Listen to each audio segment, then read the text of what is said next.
आप एक कलेक्टर हैं, आपके जिले में एक बड़ी सड़क बनने वाली है, पुल बनने वाला है, तो आपने टेंडर्स निकाल दिए, ई टेंडर निकाला है, और आपके रियल ब्रदर या रियल सिस्टर ने कंपनी खोल के टेंडर भरा हुआ है, एंड टेक्निकली ही और she is eligible to get the tender, but the final decision is in your hands, you have to decide to give the tender और not.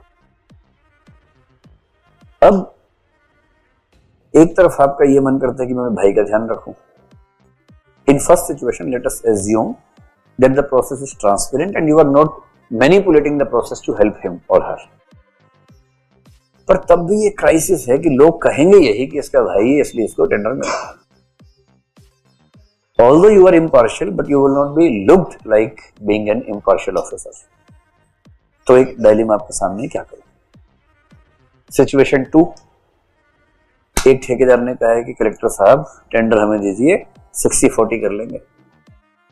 60-40 is the common term in bureaucratic circles.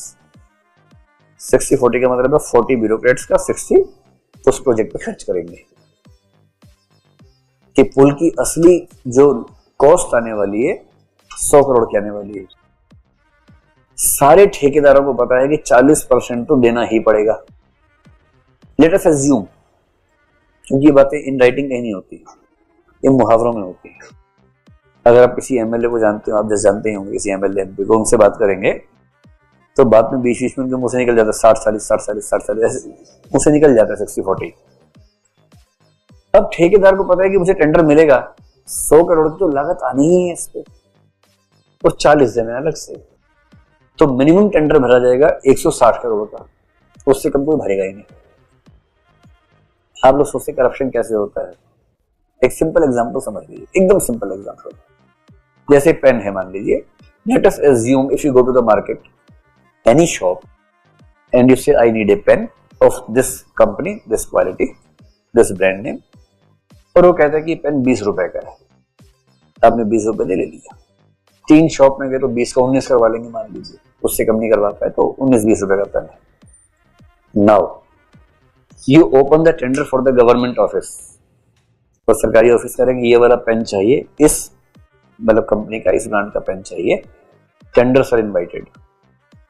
Tender भरने की हैसियत सबकी नहीं होती सरकार में, eligibilities बहुत टफ होती है उसकी। 3 टेंडर्स वालों ने टेंडर भरा, and the minimum price that will be quoted for this pen will be around ₹45 or 50 for the pen, which is easily available in 20 rupees in any shop. But when you purchase, you procure the same thing for the government, the tender will not be less than 45-50 rupees. And this is right for anything, not only pen. Computer लेना हो, car लेनी, कुछ भी लेना हो, कुछ ना कुछ रास्ते निकाल के वो बढ़ा देंगे टेंडर। और इसका रीजन क्या है? इसका एक रीजन तो ये है कि सरकार की पेमेंट्स बहुत लेट मिलती हैं, so they add the interest part of the investment they are making, क्योंकि वो सप्लाई कर देंगे, पेमेंट शायद 6 महीने 8 महीने के बाद मिलेगी, so they have to also count the interest on the expenditure they have incurred. That is one part. Second और मेजर पार्ट जो माना जाता है, जो कहीं लिखा नहीं हुआ है, दिखता नहीं है, जैसे ईश्वर हर जगह है पर दिखता नहीं है, ऐसी भ्रष्टाचार भी है।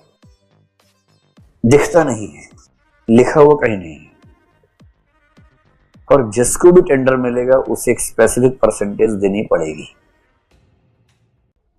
और हर डिपार्टमेंट में 2-4 बड़े अच्छे अफसर होते हैं जो पैसा एकदम नहीं देते हैं, ईमानदार लोग होते हैं, और जब वो कुछ करते हैं किसी के लिए और कहते हैं कि लीजिए काम हो गया आपका, तो क्लाइंट सोचते हैं कि अच्छा पेमेंट बाद में करनी होती है, और वो इशारे से पूछ रहे सर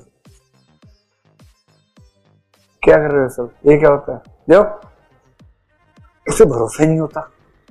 तो नहीं सर मुझसे कोई गलती होगी, माफ कर दीजिए मुझे। अरे गलती नहीं भाई, तुम्हारा काम हो गया, जाओ, मेरा काम ही ये करना।